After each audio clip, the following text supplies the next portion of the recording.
नमस्कार, मैं निशि भाटिया और इस वक्त आप देख रहे हैं समाचार उत्तर प्रदेश।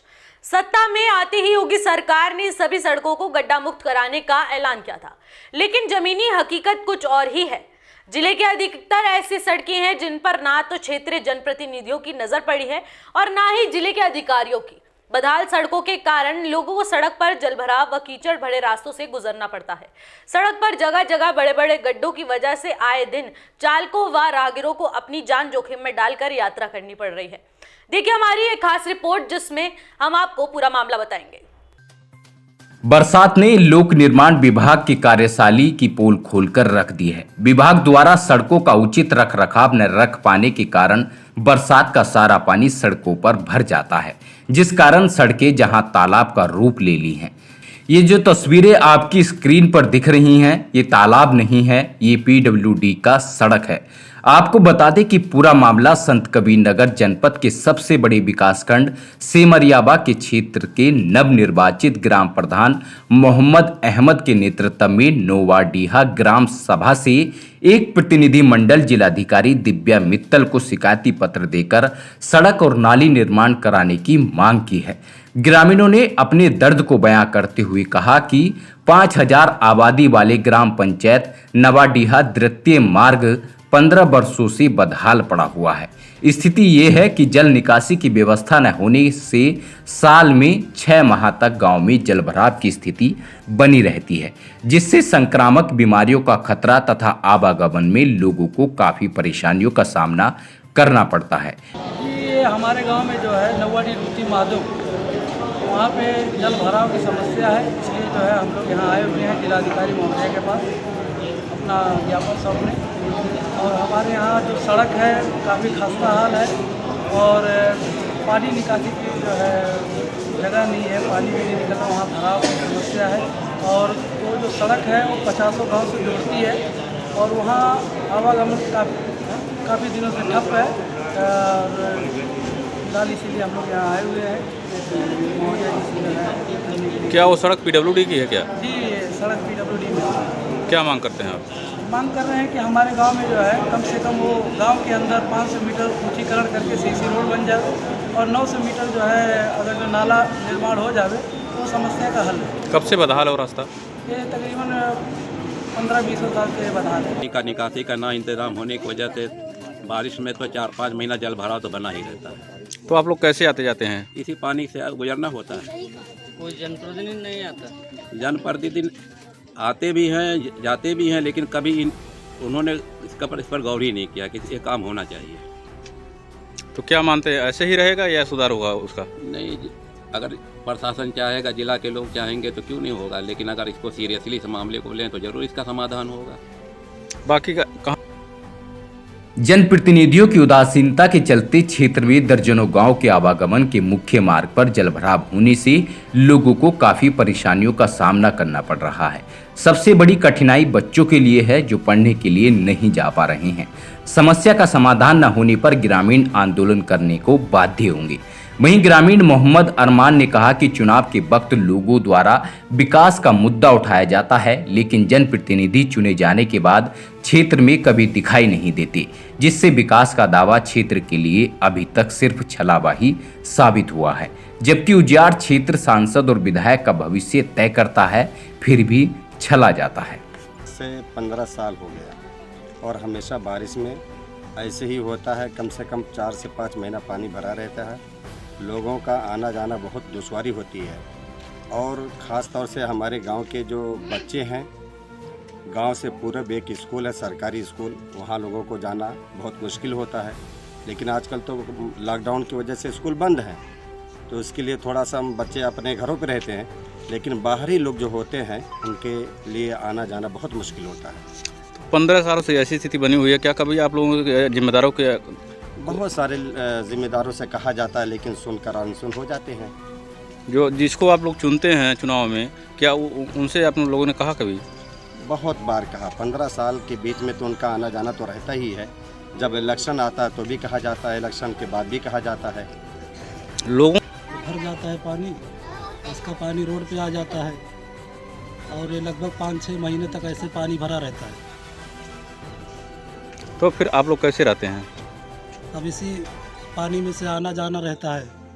तो क्या इस मामले में कभी जिम्मेदारों से आपने जान आक्रिश करवाया? जिम्मेदारों से भी कहते हैं और यहाँ के जो ज़िले सतह पे जो नेतागण लोग हैं इनका भी आना जाना इसी रोड से रहता है। जिला पंचायत सदस्य हों या प्रधान हो या जो है ज़िले के बड़े बड़े नेता भी इसी रोड से उनका आना जाना रहता है। समस्या इतनी बड़ी है उसके बावजूद भी इसी तरह आज लगभग 10 सालों से यही समस्या लगी, इसी पानी से आना जाना सबका है। तो इसे तो भैया इसी रास्ते नहीं कोई नहीं देखता था, देख रहा है। तो कैसे आप लोग आते जाते हैं? ऐसे इसी में क्या आते जाते हैं। कोई गिरता है, एक बार एक औरत 2 आदमी गिर गए थे गाड़ी लेके। तो समस्या होती होगी आप लोगों को? समस्या बहुत है। क्या मानते हैं, ये तो बनेगा या ऐसे ही रहेगा? बनना चाहिए। किससे मांग करते हैं आप? अब जो इसका होएगा बनवाने वाला वो उत्तर प्रदेश के बदायूं जिले में मामूली विवाद ने उग्र रूप धारण कर लिया, जिसके चलते 2 पक्ष आमने सामने आ गए और लाठी डंडों व फायरिंग होने से 2 लोग गंभीर रूप से घायल हो गए, जिन्हें अस्पताल में भर्ती कराया गया और गांव में भारी पुलिस बल तैनात कर दी गई है। देखिए हमारी रिपोर्ट। कोतवाली दातागंज के गांव बिरिया डांडी में 2 पक्षों में जमीन विवाद को लेकर पहले कहासुनी हुई और फिर लाठी डंडों से मारपीट के बाद हुई फायरिंग में एक पक्ष के श्रीराम पुत्र हेमराज निवासी बिरिया डांडी के सिर में गोली लग गई। वहीं एक दूसरे पक्ष के 2 लोगों की गोली लगने से गंभीर हालत में सामुदायिक स्वास्थ्य केंद्र दातागंज से जिला अस्पताल को रेफर कर दिया गया। गांव में तनाव की स्थिति देखते हुए भारी संख्या में पुलिस बल को तैनात कर दिया गया।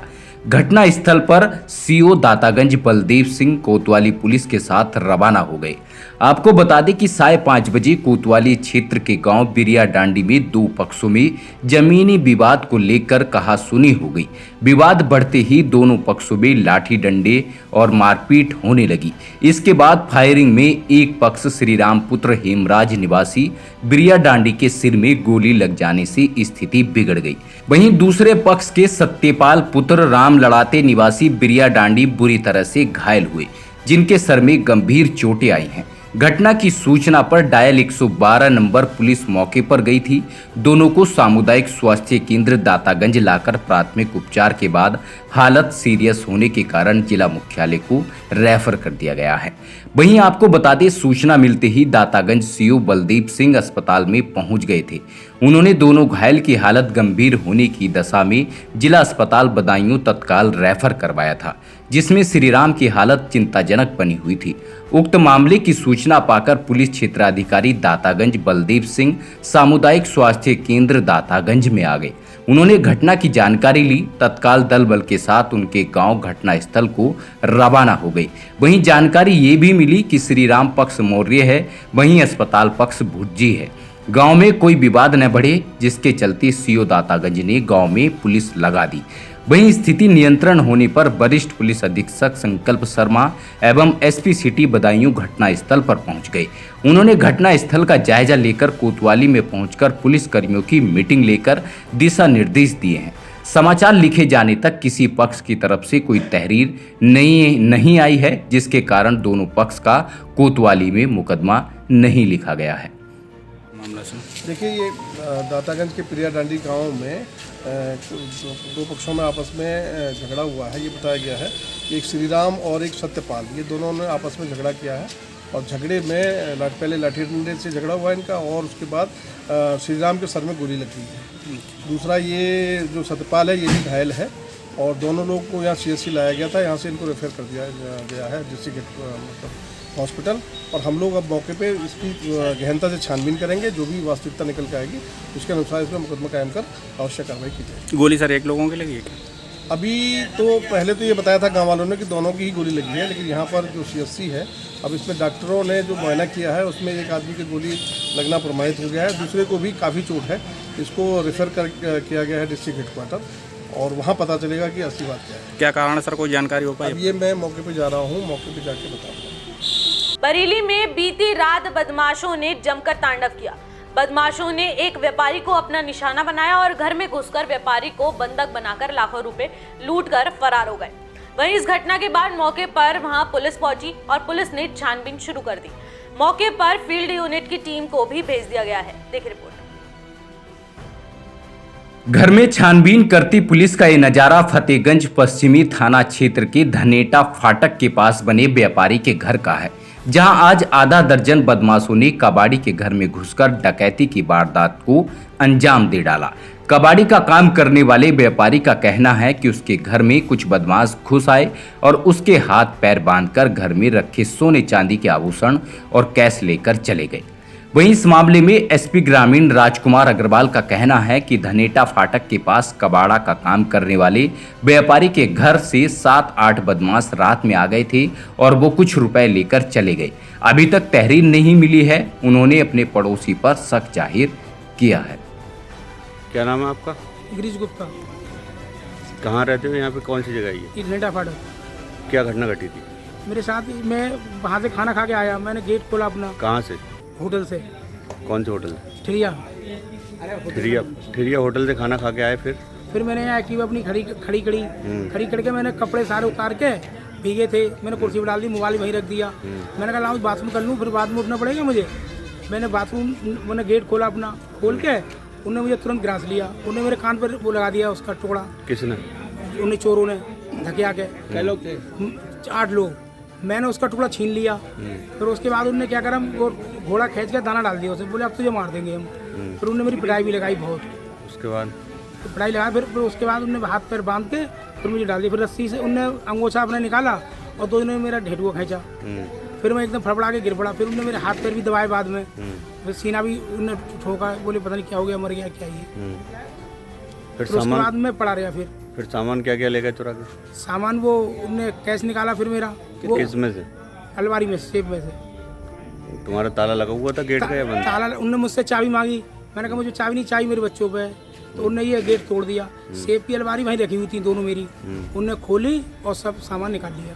जेवर मेरे बेड में था, कैश मेरे गोदरेज में था। अच्छा, तो जेवर कितना चला गया करीब? जेवर लगभग 5-7 तोले चला गया लगभग। कैश कितना चला गया? 5 लाख। पुलिस को सूचना दी या नहीं? पुलिस को रात में सूचना दी।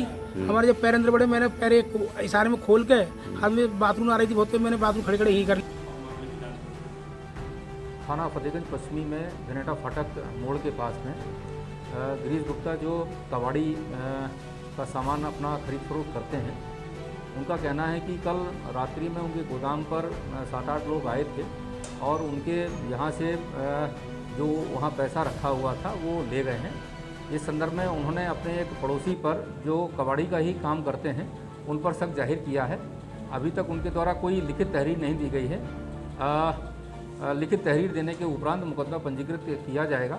बावजूद इसके हम लोगों ने मौके पर फील्ड यूनिट भेजी है और घटना की वास्तविकता की जानकारी की जा रही है। उत्तर प्रदेश और उत्तराखंड की तमाम छोटी बड़ी खबरों के लिए देखते रहिए समाचार उत्तर प्रदेश उत्तराखंड, खबरों की दुनिया। जुड़ने के लिए चैनल को सब्सक्राइब करें और लेटेस्ट न्यूज अपडेट के लिए बेल आइकन दबाएं।